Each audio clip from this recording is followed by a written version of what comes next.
Hi friends, welcome back to my channel. ಇವತ್ತಿನ ವ್ಲಾಗ್ನ ಶುರು ಮಾಡ್ತಾ ಇದ್ದೀನಿ ಸಂಜೆಯಿಂದ. ಎಲ್ಲರೂ ಹೇಗಿದ್ದೀರಾ, ಚೆನ್ನಾಗಿದ್ದೀರಾ ಅಂತ ಅನ್ಕೋತೀನಿ. ನಾನು ಕೂಡ ಚೆನ್ನಾಗಿದ್ದೀನಿ. ಇವಾಗ ರಾತ್ರಿ ಊಟಕ್ಕೆ ಚಪಾತಿ ಮತ್ತು ಟೊಮಟೊ ಗೊಜ್ಜು ಮಾಡಬೇಕು ಅಂತ ಆರ್ಡ್ರ್ ಆಗಿದೆ ಅಪ್ಪ ಮಗಂದು. ಸೊ ಇವಾಗ ಅವರೇ ಅಪ್ಪ ಮಗ ಇಬ್ಬರು ಸೇರಿಕೊಂಡು ನೋಡಿ ಹಿಟ್ಟು ಕಳಿಸಿದ್ದಾರೆ. ಇವಾಗ ನಾನು ಟೊಮಟೊ ಗೊಜ್ಜು ಮಾಡಬೇಕು.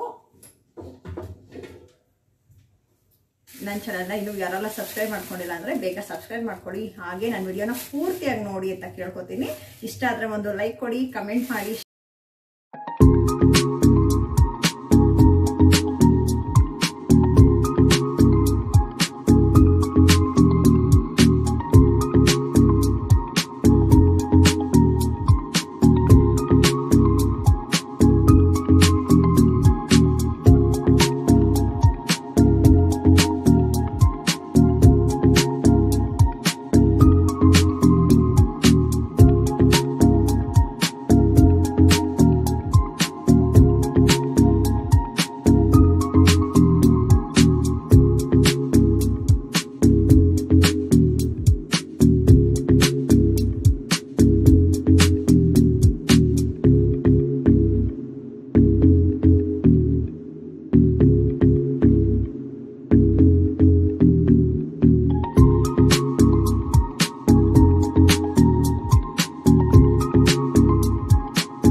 ಟೊಮಟೊ ಗೊಜ್ಜು ರೆಡಿ ಆಯಿತು. ನನ್ನ ಪಾತ್ರೆಗಳಿನ್ನ ತೊಳೆದಿಲ್ಲ. ಸಂಜೆ ದೀಪನೂ ಹಚ್ಚಿಲ್ಲ. ಇವರಿಬ್ಬರು ನಮ್ಮ ಚೋಟು ಅಷ್ಟೊಳಗೆ ಟ್ಯೂಷನಿಂದ ಬಂದಿದ್ದ ಖುಷಿಗೆ ಅವ್ರ ಅಪ್ಪ ಇದ್ರಲ್ಲ, ಅವ್ರ ಜೊತೆ ಆಟ ಆಡ್ತವನೆ. ಇಬ್ಬರು ಹಿಂಗೆ ಆಟಾಡೋದು ಯಾವಾಗ್ಲೂ. ನಮ್ಮ ತೇಜನ್ನು ಸೇರ್ಕೊಂಬಿಟ್ರೆ, ಇದ್ದಿದ್ದು 3 ಜನ ಸೇರ್ಕೊಂಬಿಟ್ರೆ ಸಿಕ್ಕಾಪಟ್ಟೆ ಗಲಾಟೆ ನಮ್ಮ ಮನೆಯಲ್ಲಿ. ಕಿರ್ಚಾಡೋದು, ನಗೋದು ಎಲ್ಲನೂ. ನಾನು ಮುಖ ತೊಳ್ಕೊಂಬಂದು ದೀಪ ಹಚ್ಚಿ ಮತ್ತು ಪಾತ್ರೆ ಎಲ್ಲ ಫಸ್ಟು ಪಾತ್ರೆ ತೊಳೆದು ಆಮೇಲೆ ಮುಖ ತೊಳ್ಕೊಂಬಂದು ದೀಪ ಹಚ್ಚಿ ನೆಕ್ಸ್ಟ್ ಈಗ ಚಪಾತಿಗೆ ರೆಡಿ ಮಾಡೋಣ ಅಂತ ಅಂದ್ಬಿಟ್ಟು ರೆಡಿ ಮಾಡ್ತಾಯಿದ್ದೀನಿ. ನಮ್ಮ ಪತಿಯವರು ಇಲ್ಲ ನೀನು ಚಪಾತಿ ಮಾಡಿಬಿಡು ಅಂದರು 7:15ಗೆ. ಆಯಿತು ಅಂತ ಅಂದ್ಬಿಟ್ಟು ಬೇಗ ಚಪಾತಿ ರೆಡಿ ಮಾಡ್ತಾಯಿದ್ದೆ. ಬೇಗ ನಾವು ಊಟ ಮಾಡಿದ್ರೆ ರಾತ್ರಿ ಹೊತ್ತು ನಾವು ಬೇಗನೂ ಮಲಗ್ಬೋದು. ಲೇಟಾಗಿ ಊಟ ಮಾಡಿದ್ರೆ ಲೇಟಾಗಿ ಮಲಗ್ತೀವಿ. ಆದರೆ ನಾನು ಮಾತ್ರ 6:30ಗೆ ಊಟ ಮಾಡೋದು. ನಮ್ಮ ತೇಜನು ನನ್ನ ಜೊತೆಲೇ ಒಂದೊಂದ್ಸರಿ ಊಟ ಮಾಡ್ತಾನೆ. ನಮ್ಮ ಚೋಟುನು ನೆಕ್ಸ್ಟು. ನಮ್ಮ ಪತಿಯವರೇ ಲೇಟು. ಆದರೆ ಇವತ್ತು ಮಾತ್ರ ಇಲ್ಲ ಬೇಗ ಮಾಡಿಬಿಡು ಚಪಾತಿ, ಊಟ ಮಾಡಿಬಿಡೋಣ ಅಂತ ಅಂದರು. ನನಗೂ ಒಳ್ಳೆಯದೇ ಅಲ್ವಾ, ಬೇಗ ಕೆಲಸ ಮುಗಿಯುತ್ತೆ ಅಂದ್ಕೊಂಡು ನಾನು ಎಲ್ಲ ರೆಡಿ ಮಾಡ್ಕೋತಾ ಇದ್ದೆ.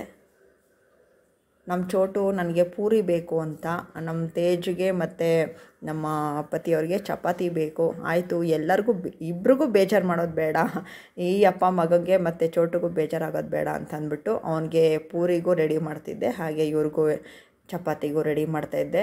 ನಮ್ಮ ತೇಜು ಈ ನಡುವೆ ಡ್ರೈ ಚಪಾತಿ ತಿಂತಾನೆ. ನನಗೂ ಯಾಕೋ ಅದೇ ಇಷ್ಟ ಆಗುತ್ತೆ ಒಂದೊಂದು ಸರಿ. ನಮ್ಮ ಪತಿಯವ್ರಿಗೆ ಎಣ್ಣೆ ಹಾಕಬೇಕು. ನಮ್ಮ ಚೋಟಿಗೆ ಫಸ್ಟ್ ಪೂರಿ ಮಾಡಿಕೊಟ್ಬಿಟ್ಟೆ ನಾನು, ಏಕೆಂದರೆ ಅವ್ನು ಸ್ವಲ್ಪ ನಿಧಾನ ತಿನ್ನೋದು ಅಂತ ಹೇಳ್ಬಿಟ್ಟು ಅವನಿಗೆ ಹಾಕ್ಕೊಟ್ಬಿಟ್ಟೆ. ಅವನಿಗೆ ನಿನಗೆ ಫಸ್ಟ್ ಹಾಕ್ಕೊಡ್ತೀನಿ ತಿನ್ನಪ್ಪ ಅಂದರೆ ಸಾಕು, ಅಷ್ಟು ಖುಷಿ. ಆ ಖುಷಿಗೆ ಅವನು ಬೇಗ ತಿಂದ್ಬಿಡ್ತಾನೆ. ಅದಕ್ಕೆ ಅವ್ನಿಗೆ ಹಾಕ್ಕೊಡ್ತಾಯಿದ್ದೆ. ಇನ್ನೊಂದು ಕಡೆ ಚಪಾತಿ ಎರಡೆರಡು ಮಾಡಬೇಕು ನೋಡಿ ನಮ್ಮ ಮನೇಲಿ.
ಫ್ರೆಂಡ್ಸ್, ಇದು ನೆಕ್ಸ್ಟ್ ಡೇ ವ್ಲಾಗ್. ಇದು ಬೆಳಗ್ಗೆ ನಾನು 4:15ಗೆ ಎದ್ದಾಗ ಇವತ್ತು ಏನು ಮಾಡೋದು ತಿಂಡಿ ಸಾಂಬಾರು ಅಂತ ಯೋಚನೆ ಮಾಡಿದಾಗ ಸೊಪ್ಪಿತ್ತು ಅಂತ ಅಂದ್ಬಿಟ್ಟು ಮಿಕ್ಸ್ ಸೊಪ್ಪಿತ್ತು. ಸೊ ಮಶಪ್ ಮಾಡೋಣ ಅಂತ ಅಂದ್ಬಿಟ್ಟು ಫಸ್ಟ್ ಸಾರಿಗೆನೇ ರೆಡಿ ಮಾಡ್ತಾಯಿದ್ದೆ. ಬೆಳಗ್ಗೆ ಎದ್ದಾಗ ಎಲ್ಲ ಬೇಗ ಬೇಗ ರೆಡಿ ಮಾಡಿ, ಮತ್ತು ತಿಂಡಿ ಇವತ್ತು ಮೆಣಸಿನ್ಕಾಯಿ ಚಿತ್ರಾನ್ನ ಮಾಡೋಣ ಅಂತ ಅಂದ್ಬಿಟ್ಟು ಅದಕ್ಕೂ ಕೂಡ ರೆಡಿ ಮಾಡಿದೆ. ಸಾರಿಗೂ ರೆಡಿ ಮಾಡಿ ಇವಾಗ ಕುಕ್ಕರ್ಗೆ ಇಡ್ತಾಯಿದ್ದೀನಿ ಕೂಗೋದಕ್ಕೆ.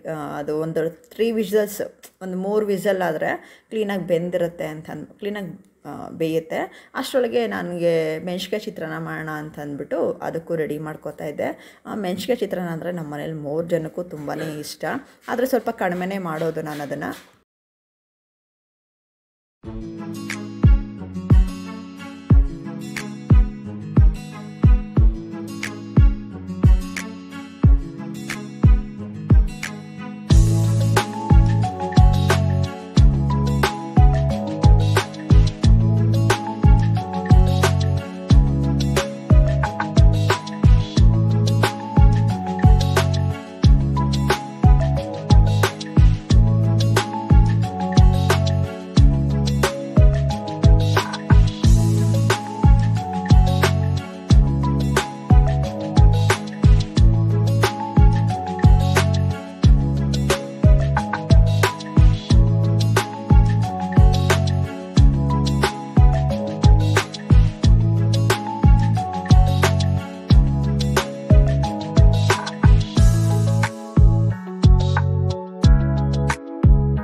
ಇದು ಆರ್ಕೊಂಡ್ಮೇಲೆ ಸಾಂಬಾರಿಗೆ ರುಬ್ಕೋಬೇಕು. ಸೊ ಆರ್ಲಿ ಅಂತ ಅಂದ್ಬಿಟ್ಟು ಸ್ವಲ್ಪ ಹೊತ್ತು ಹಂಗೆ ಬಿಟ್ಬಿಡ್ತೀನಿ.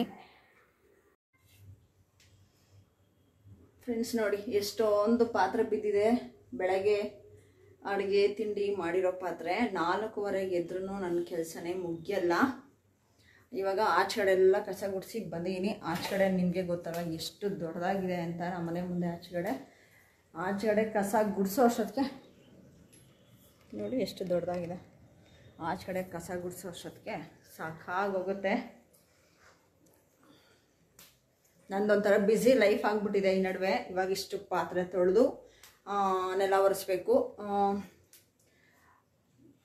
ಅಡುಗೆದಂತೂ ಮುಗೀತು. ಅಡುಗೆ ಮುಗೀತು ಅಂದರೆ ಸ್ವಲ್ಪ ಸಮಾಧಾನ. ಇವತ್ತು ನಮ್ಮ ಚೋಟು ಏನು ಮಾಡ್ದೆ ಅಂದರೆ ಚಿತ್ರಾನ್ನ. ಅವನಿಗೂ ಇಷ್ಟ ಚಿತ್ರಾನ್ನ. ಅವನು ಮಾಡಿದ ಅನ್ನ ಹಂಗೆ ಉಳಿತು. ಚಿತ್ರಾನ್ನ ತಿನ್ಕೊಂಡು ಹೋಗಿದ್ದಾನೆ. ಇವಾಗ ಅದು ನನ್ನ ಪಾಲು. ಇವಾಗ ಇಷ್ಟು ಪಾತ್ರೆ ತೊಳೆದು ಕಸ ಗುಡಿಸಿದ್ದೀನಿ, ನೆಲ ಒರೆಸ್ಬೇಕು. ಸ್ವಲ್ಪ ಸೋಫಾ ಕವರ್ನೆಲ್ಲ ಚೇಂಜ್ ಮಾಡೋಣ ಅಂದರೆ ಎಲ್ಲ ಒಗೆದ್ಬಿಟ್ರೆ ಹಾಕೋಣ ಅಂತ ಅಂದ್ಬಿಟ್ಟು ಎಲ್ಲ ಒಂದೊಂದೇ ದಿನ ಒಂದೊಂದು ಒಗಿತಾ ಇದ್ದೀನಿ. ಹಬ್ಬಕ್ಕೆ ಎಲ್ಲ ರೆಡಿ ಮಾಡ್ಕೊತಾ ಇದ್ದೀನಿ. ಅವಾಗೆಲ್ಲ ಅವಾಗ ವರಮಹಾಲಕ್ಷ್ಮಿ ಹಬ್ಬಕ್ಕೆ ರೆಡಿ ಮಾಡ್ಕೊಂಡಿದ್ದಾಯಿತು. ಈಗ ಸಂಕ್ರಾಂತಿ ಹಬ್ಬಕ್ಕೆ ರೆಡಿ ಮಾಡ್ಕೊತಾ ಇದ್ದೀನಿ. ವಾಷಿಂಗ್ ಮಿಷಿನಲ್ಲಿ ಬಟ್ಟೆ ಇದೆ. ಇನ್ನೂ ಸ್ವಲ್ಪ ಆಚೆ ಬಟ್ಟೆ ಇರೋದು ಇನ್ನೂ ಒಣಗಿಲ್ಲ. ಡ್ರೈಯರಲ್ಲೂ ಬಟ್ಟೆ ಇದೆ. ಇವತ್ತು ಸಿಕ್ಕಾಪಟ್ಟೆ ಕೆಲಸ. ನಂದೊಂಥರ ಬ್ಯುಸಿ ಲೈಫ್ ಆಗಿಬಿಟ್ಟಿದೆ ನಂದು.